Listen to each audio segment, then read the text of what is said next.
Olá pessoal, tudo bem com vocês? Sejam todos muito bem-vindos ao Clube dos Dividendos. Eu sou Bruno Mazzoni e no vídeo de hoje, dia 14 de março, finalzinho do dia 7h10 da noite, vou fazer um resumo macro. Faz muito tempo que eu não faço um vídeo macro para vocês, tirando os vídeos de domingo. Eu comento sobre Itaúsa e aproveito para falar sobre macro. Hoje, dia volátil, semana volátil na Bolsa de Valores. Vou fazer um resumão macro porque temos movimentos bem distintos em relação a commodities, câmbio e também no intraday aqui, olhando para os setores do Ibovespa. Quais serão as pautas do vídeo, pessoal? A gente vai falar aqui sobre o retorno dos principais ativos do Ibovespa no ano de 2024. Vamos falar sobre venda dos varejo, principalmente aí olhando para o setor de consumo e varejo. E aí a gente cai no macro mesmo, né? Que é petróleo, minério de ferro, soja, tá? E aí vamos para os juros, para eu dar uma atualizada para vocês em relação a juros, tanto nosso, a curva, como nos Estados Unidos. Caímos na parte quantitativa e cenário técnico do Ibovespa, Market Breadth e Ibovespa, câmbio. E por fim, a aposta do ano continua intacta, sem dar nenhuma direção, commodities versus o dólar. E terminamos com, aqui no Brasil, os setores principais aí que eu estou de olho, chovendo molhado, vocês já sabem aí que é a utilidade pública e também o financeiro. Pessoal, esse é um vídeo resumo, um vídeo macro, para colocar para vocês as principais variáveis que vão além, né, que estão externas dos balanços das companhias que vocês investem para longo prazo. Tá? Quais variáveis são essas, pelo menos na minha opinião, e qual o cenário ali de fluxo e até gráfico para essas variáveis, como a gente pode aportar a intensidade em renda fixa ou em renda variável tem que aumentar em março. Vou dando uma comentada aqui ao longo do vídeo. Bom, vamos lá, a gente começa com o mapa de calor, né? O retorno dos ativos em 2024. Por que a gente olha, pessoal, para o Market Breadth, por exemplo, fôlego de mercado, um indicador que eu utilizo muito, né? Que é esse indicador aqui, tá? E ele, mesmo com o Ibovespa caindo, tá? Entre janeiro, perdão, e março, ele está subindo, ou seja, ele está indo para o sobrecompra e não para sobrevenda. Por quê, pessoal? Porque nós tivemos pela primeira vez em um bom tempo uma rotação do Ibovespa, onde nós conseguimos enxergar de maneira bem clara que Petro e Vale despencam, Gerdau, CSN, Ambev despencam, JBS também tem uma boa ali participação, B3 tem participação relevante, Bradesco tem participação relevante no índice. Essas empresas despencam, caem, importantes empresas para o índice, mas a gente olha para algumas blue chips, Itaú, Banco do Brasil, tá? A gente olha para a BR Foods, por exemplo, Eletrobras, Sabesp, a própria VEG, essas em contrapartida Suzano, né, 6%, quase 7% subindo. Então, por mais que o Ibovespa esteja caindo, porque tem lá na sua maior composição Vale e Petro, a gente ainda tem algumas empresas do setor financeiro subindo, empresas importantes como Banco do Brasil e Itaú, e outras blue chips que não, Vale e Petro, estão subindo. Mas por que o Ibovespa, então, segue caindo e o Market Breadth, que pega todas as ações da carteira, essas ações que vocês estão vendo na tela, continua subindo? O Ibovespa cai, pessoal, por peso. E o peso está em Petro, o peso está em Vale, o peso está em B3, o peso está na Ambev, tá? E essas empresas estão todas cedendo praticamente 2 dígitos, né? A Petrobras cedendo menos, tá? Mas a Vale cede quase 20% em 2024, tá? O Bradesco cede 15% e a B3 cede 12%. A Ambev cede 6%, JBS 5,5%. Ou seja, a gente tem concentração de queda em ativos importantes. Isso é importante, pessoal. Por quê? Tá? Você que faz stock picking, você que está diversificando em ações que não cíclicas, tá? Cíclicas de commodities e cíclicas talvez de consumo e varejo, construção civil, você pode estar voando. Tem empresas que estão voando. Direcional, Cury, construção civil, por exemplo. Consumo e varejo, você tem ali Natura, você tem Açaí, Ultrapar, distribuição de energia, Vibra, distribuição de combustíveis. As duas voando 2 dígitos. Suzano voando, Klabin está indo bem no ano. Eletrobras está indo bem no ano, tá? Cielo está indo bem no ano. Embraer decolou, né? Literalmente 31% no ano. Melhor ação em 2024, depois da decolada de hoje. Então, não se engane pelo índice, tá? Você que diversificou, não ficou ali nas blue chips clássicas, tá? E nem num BOVA11, por exemplo. Você que está no TRIG, no Small, ou ali em carteiras de Small Caps, você pode estar indo muito bem esse ano, tá? Então, o trigger anti-Brasil para o fluxo, pessoal, é ali curva de juros americana, é o minério caindo e o petróleo subindo. O petróleo não necessariamente é um ativo ali que a gente quer ver subir. Já vamos cair nas commodities já para falar sobre fluxo Brasil. Tá? Mas aqui essa foto é importante porque, pessoal, não é sempre, ou quase nunca acontece isso, tá? Que a gente começa a ter novamente ali uma importância enorme para o micro, tá? Já que o macro não está favorável ou tão favorável assim, balanço importa, lucro importa, e aí você começa a ver small caps bem redondinhas ou com fatos relevantes que trazem uma perspectiva de ficar redondas, como a Natura, por exemplo.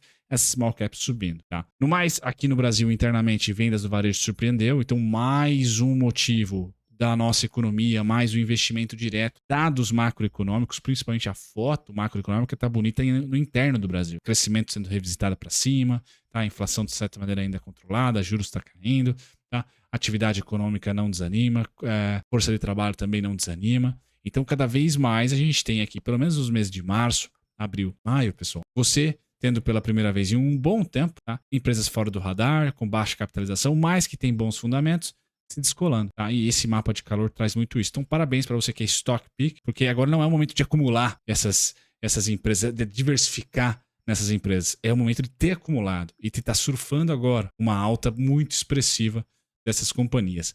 Abre-se uma janela para início de acúmulo, talvez, em empresas cíclicas como Vale, como Gerdau, etc., que começam a cair mais de 2 dígitos.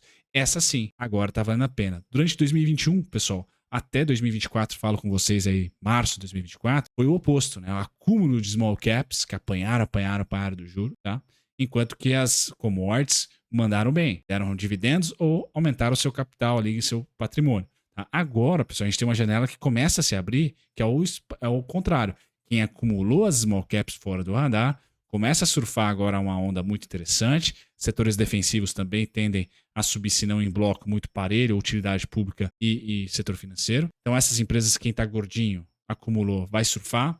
Agora, as outras, né? Você tem que tomar cuidado. É uma janela que começa a se abrir de aporte. Na sua Petro, se ceder mais, na sua Vale, se ceder mais, já está cedendo, né? Então Vale já começa a entrar ali numa região bastante desconto. Beleza? Então cada vez mais, pessoal, 2024. Então o micro vai fazer diferença. Porque o macro a gente começa a ver que já não tem grandes novidades. Não é o spike de commodities, não é o spike do dólar. São dados mistos, trazendo também, tirando o fluxo de empresas cíclicas e trazendo fluxo para empresas de juros, por exemplo, como está sendo dominada nos Estados Unidos, inteligência artificial. Aqui no Brasil também, a gente tem algumas empresas do setor de consumo e varejo se destacar. Quando a gente olha para petróleo em alta, mas não necessariamente você vai olhar para Petrobras e ter facilidade ali, porque a política de dividendos está ficando mais magrinha, tá? E também petróleo em alta, a inflação não é muito legal, então vamos olhar de novo para a política de preço, aquela coisa toda. Então petróleo não necessariamente subindo nem para a economia real, que é a inflação na veia, um pouco para fluxo financeiro aqui para a nossa Petro, porque não necessariamente o petróleo em alta é uma boa. O petróleo em estabilidade é o melhor dos mundos para ela. Então, esse ano nós tivemos petróleo em alta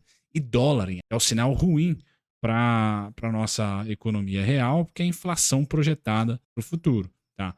A sorte é que nós tivemos uma ótima balança comercial, muito investimento direto aqui, que está mantendo o nosso dólar sempre que bate no 5, cede. Então, o nosso dólar está bem equilibrado, tá, pessoal? Mas esse ano aqui, assustadoramente, nós tivemos dólar subindo, tá? Dólar abrindo, não só no Brasil, mas no mundo, tá?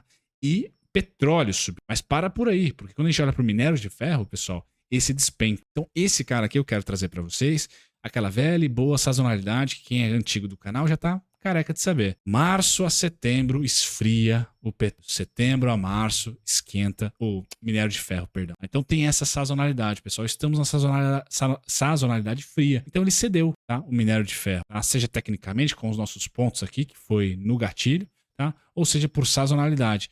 O que nós devemos ver agora a partir dos $100 a tonelada ou até um pouquinho mais abaixo do que $100 a tonelada, pessoal? Uma certa estabilização da queda, mas ele perde a sazonalidade. Então, para quem opera commodities, tem que estar com a literatura em dia sobre sazonalidade. Além das narrativas que se cria, o maior estoque de minério, paralisação na indústria de aço, tá? Menor demanda pelo mesmo, e aí o minério acaba sendo estocado e está nas suas máximas. Tem a parte macro? Tem, pessoal, mas essa aceleração, tá? Ela vem muito também por causa de sazonalidade e de realização de lucro. Então é importante olhar para 2024, como não tem boom de commodities, nenhuma commodity. Tampouco o petróleo que está subindo, pessoal, vejam o gráfico, o boom já foi. Tá? Nós estamos laterais no petróleo. Quando a gente olha para o minério de ferro, tivemos uma alta expressiva no segundo semestre do ano passado, setembro até março, até janeiro, fevereiro, e aí fevereiro e março cede. Então eu espero uma estabilização logo, mas não há boom. Então toda a alta de 2021, queda 2022, queda 23, deve dar lugar para estabilidade entre 23 e 24. Os dividendos não serão os mesmos da Vale, não seriam os mesmos da Petrobras, beleza? Porque tanto o dólar como a commodity vem cedendo. O dólar vem cedendo, 2020, 2021 para cá, e as commodities a mesma. Então faz sentido haver a rotação lá de empresas cíclicas de commodities para empresas do setor financeiro e utilidade pública e também small caps, setor de consumo e varejo, aproveitando o corte de juros. Tá, pessoal? Então nós estamos vivendo esse momento, tá? Onde o sinal começa a ficar verde aos poucos para cíclicas fortes, conforme vão caindo você vai comprando na queda, e você que já fez o dever de casa, que é comprar na queda durante 2021 e 24, 23, 24, depende da small cap tá caindo ainda. Você que tá fazendo esse dever de casa, é a janela, se a sua small cap tiver o principal, que é fundamento, é a janela de você ver essa small subir. Você já carregado. Então o ciclo econômico valoriza um, depois valoriza outro. Em algum momento os dois entram num conjunto, mas não está com cara de ser assim em 2024. Tá? Nós não temos ali um bull market limpo, nem no Brasil, nem no mundo. Tá? S&P subindo porque está muito concentrado em algumas empresas, tá? E o Ibovespa subiu, também concentrado por algumas empresas, e agora vê já um cambalear. Soja, que é a última commodity que eu vou olhar, pessoal, um gráfico trimestral. Então veja que soja teve seu pico em abril de 2022, perdão, e agora tem uma queda expressiva soja. Então outra commodity também importante, o dólar, como eu mostrei para vocês, cederam. Então é natural que nós tenhamos aqui no Brasil um pouco de troca de ciclo, troca de fluxo, certo? E esse fluxo vem muito para as empresas que estão mais conectadas com juros. Sim, pessoal. E aí você pode estar falando, poxa, Brunão, os juros abriu em 2024. Ah, é ruído da Vale, é ruído da Petro, é ruído político que eu estou falando, intervenção, Lula, etc., Congresso, Bolsonaro. Pessoal, na minha opinião, ruído não faz tendência. Ruído faz um dia, ruído faz 2 dias, tá? Mais ou menos isso. Ruído é isso aqui, ó. Faz esses candles malucos e depois a tendência volta ao normal. Então, ruído, para mim, pessoal, é uma PEC dos precatórios, tá? Ruído estrutural, no caso da PEC, virou um fato. Ruído é a entrevista do Lula no CCB, no Centro de Convênio do Banco do Brasil, lá, tá? Isso é ruído. Tá? O que nós estamos vivendo agora, Brasília fez muito pouco, se não, na minha opinião, nada de preço. Manteiga na Vale, Petrobras, não cai presidente. Para mim, isso não faz. Isso não está fazendo preço. Tá? Pode ter ali no intraday ou durante o dia algo parecido, mas nada estrutural como uma PEC dos precatórios, como uma PEC case, como uma PEC da transição. Tá? Isso aqui jogou os juros para cima em um dia, esse é um gráfico semanal, em uma semana ali de ruído, mas a tendência ainda era de abertura. Depois tudo se apaziguou, tá certo? E a tendência atual do nossos juros, pessoal, é de fechamento, com leves aberturas durante esse processo, mas a Faria Lima já chegou muito próximo, aqui é um juros de 2027, aos seus 9,60. Hoje, 9,60 e 9,80, pessoal, é piso para o término do corte de juros do Roberto Campos. Quem está mais otimista vai para 9,25 a 8,25, 8,5. Tá? Então tá correto aqui, tá? A gente ter uma estabilização desse juros. Mas os juros nosso abriu, pessoal, na minha opinião, por causa desse cara aqui. É o juros americano. Fechou no dia 23 de 10 de outubro de 2023. E nossa bolsa, se vocês olharem lá, final de outubro fez fundo, subiu pra caramba. Subiu até quando? Até janeiro. Até dia 25 de dezembro, pode ser colocado ali, quando o juros americano parou de fechar, voltou a subir. Então, Brunão, o que você está vendo na bolsa? Por que nós estamos com oportunidade, vamos assim dizer, de se comprar? Porque está caindo a bolsa de janeiro para cá, lateralizando, na verdade, o cenário da bolsa. Olha o que é nosso 2024. Nosso 2024 é janeiro, preto, fevereiro, meio a meio, e março, preto aqui em queda. Então, nós estamos basicamente lateralizando em relação a dezembro. E ainda não invadimos o corpo de novembro, que foi aquele super alto. Do mesmo jeito tem ruído para baixo, tem ruído para cima. Tem muita alta aqui, muito rápido. Gerou uma ineficiência enorme de mercado. E agora a gente está estacionando no tempo, tá, pessoal? E esse tempo, para mim, vai ter, já compartilhei com vocês algumas vezes, vai ter mais uma experiência de alta, tá? Entre maio, segunda quinzena, e julho, segunda quinzena, primeira quinzena de agosto. Eu acho que a gente vai ter um rally pro Ibovespa pelo menos render o CDI no ano, casa dos seus 137, mas principalmente no 144, 141. Tá? Mas por hora a gente está acumulando, tá? Durante todo esse processo que o internacional não ajuda. Estados Unidos suga fluxo por renda fixa, suga fluxo por inteligência artificial. Só lá que tem as grandes techs, certo? Então é a única bolsa que consegue subir, mesmo com juros abrindo e a política monetária apertada do jeito que está.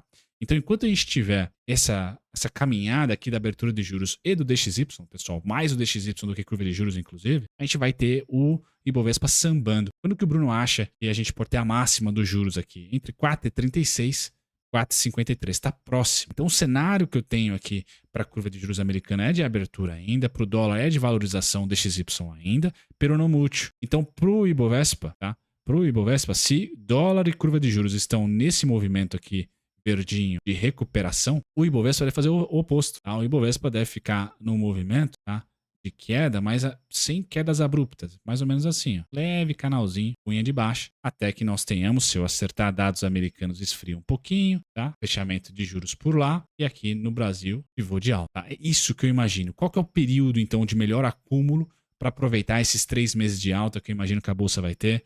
Entre maio, segunda quinzena e julho. É agora, pessoal, é agora. Eu só quero trazer para vocês no começo do vídeo que nem todas as ações estão super baratas. Algumas small caps estão subindo pra caramba. Quem acumulou, surfa, vai diminuindo a compra durante essa subida, tá? Ou nem compra. Agora você tem que olhar para quem tá sofrendo, tá? Tá sofrendo para ir começar as compras ou, né, intensificar as compras. Isso é importante, tá? Não é um momento de super desconto total, tá? Em todos os ativos, somente em alguns. E aí vale muito micro, vale muito o resultado corporativo, sem dúvida nenhuma. Eu já falei do Ibovespa, por isso que nós temos aqui o Market Breadth indo para sobrecompra, porque as blue chips estão cedendo, mas boa parte do Ibovespa, ou o restante do Ibovespa, está subindo. E eu digo para vocês, pessoal, chegando na parte final do vídeo, ainda não se decidiu, né, dentro dos ativos financeiros, qual que é a tendência de 2024. Tá? Não se decidiu, porque nós temos tanto DXY dólar, lateral, quanto as commodities, aqui eu utilizo o índice CRB, lateral.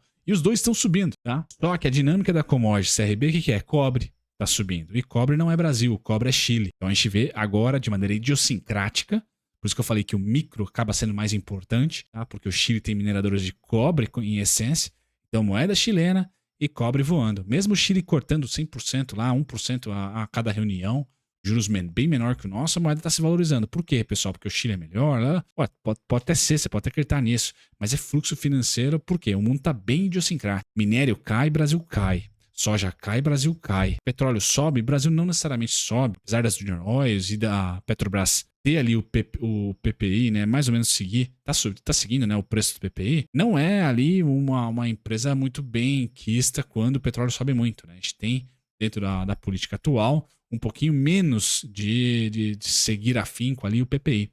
Então, o petróleo não necessariamente traz um fluxo muito intenso para a Petrobras, mas vocês já perceberam que a Petrobras parou de cair. Né? Depois dos dividendos, aí a queda já cessou. Então, se o petróleo continuar ali estável, até subindo um pouquinho, nós podemos ter a Petro de volta, fazendo o índice Bovespa mandar a bala para cima. Quem que está perigoso? O minério. E eu acho que o minério está perigoso, mas chegando já num nível de suporte interessante. Então, tudo me leva a crer que minério estabiliza a queda, petróleo continua travado, apesar da alta atual, soja a gente torce que estabilize a queda, tá? E nós vamos ter aí o Ibovespa, tá? E o fluxo financeiro voltando para um rally tático no segundo trimestre. É isso que eu imagino, pessoal. Segundo semestre vai ser muito difícil, mas eu quero dizer que o mundo não deu sinal ainda para onde vamos. Se é fortaleza do dólar, recessão, tá? A recessão no globo e aí só os Estados Unidos mantém a fortaleza ali, tá? Ou se é ciclo de commodities. Os dois principais índices DXY, dólar e commodities estão travadinhos, pessoal, e andando na mesma direção. Eu trouxe vídeo aqui no canal nos últimos 20, 30 anos, apenas 5, 6 vezes no máximo isso aconteceu. Aí não duraram, não durou nos últimos 30 anos, acho que deu ali 6 anos de lateralização. Então, a maior parte do tempo, se um sobe, outro cai, como são as setas verde e vermelho. Tá? Então, quem está fazendo a aposta agora, pessoal, passando nervoso, porque a correlação não está funcionando muito bem. Tá? Mas, de novo, quem acumula durante lateralizações de mercado é que vai surfar ou um loss, tá? Ou um ganho muito grande. Risco e retorno sempre são ali. Quanto maior o risco, maior o retorno. Então, é importante ter isso de cabeceira. Tá? Eu sei que o Brasil está ruidoso no doméstico. Tá? Sei, pessoal. Mas por hora não tem um sinal favorável macro para o fluxo vir para o Brasil, tá? Dados econômicos muito bons, sim, estamos fazendo ali o dever de casa pelo menos para entregar dados bons agora. Resultados corporativos já estão fazendo muito preço, ou seja, o micro volta a ter importância balanço, mas o papo macro, soja, minério, petróleo, tá? A curva de juros americana não está favorável ainda, tá? Ou pelo menos não em união, todo mundo. Só o petróleo ali que está dando o ar da graça, e ele é o que menos alegra muito, né? Porque traz a ideia de inflação. Certo, pessoal? Colocado isso na mesa, eu termino com um vídeo trazendo algo operacional. Então, pô, esse turbilhão macro que tá super difícil, acho que todas as casas, eu acompanho muito a Genial, mas você pode acompanhar o BTG, que é muito bom também, outras casas ou fundos que trazem os resumos macros, pessoal. Todo mundo tá bem complexo ali, tá? Para se definir um viés. Para ficar isentão e pessoa física tem essa vantagem de ser stock picker, né? Olhar para empresas de utilidade pública que se beneficiam da queda dos juros, tá? Que está contratada, e a inflação não sabe, asterisco, quem sabe sobe, tá? Utilidade pública, menor juro real, inflação é a receita delas, os reajustes serão para cima se você acha que vai subir, e o juro real é para baixo porque está contratado. A gente está com uma gordura muito grande, tá? Só perdemos para o México em juro real agora nesse momento. Então, utilidade pública para mim é para cima, ponto final. Quedas são oportunidades, aqui o tio, tá?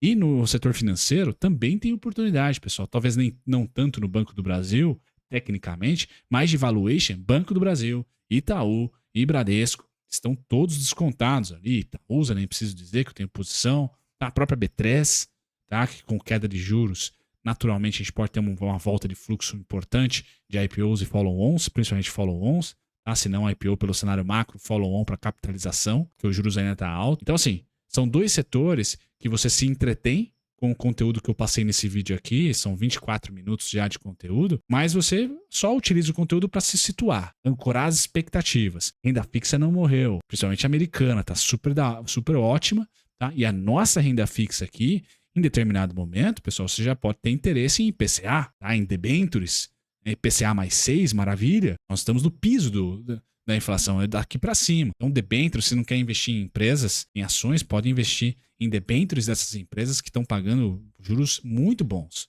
Tá? Então, IPCA, renda fixa existe sim.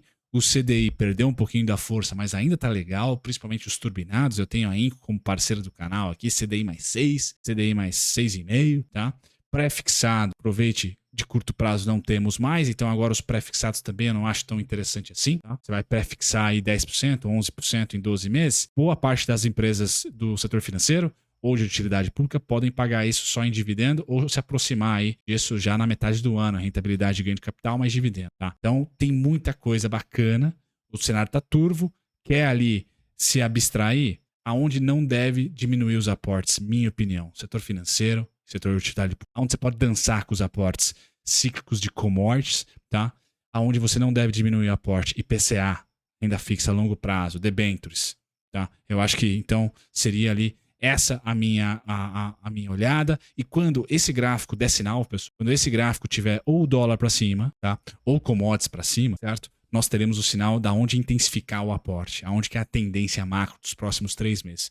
Por hora, pessoal, pianinho, tá? Como eu falei, a queda das commodities é uma queda interessante, vale, por exemplo, mas não é a oportunidade do século. É só para ativar a compra e não para comprar para caramba, porque tem renda fixa indo muito bem, tem cíclicas small caps de consumo e varejo internas indo muito bem, que só começaram a subir agora. Certo, pessoal, vídeo longo, mas é um resumão para vocês. Vou tentar postar ele no sabadão para vocês degustarem aí durante o final de semana. Um grande abraço, um ótimo final de semana a todos. Tchau, tchau.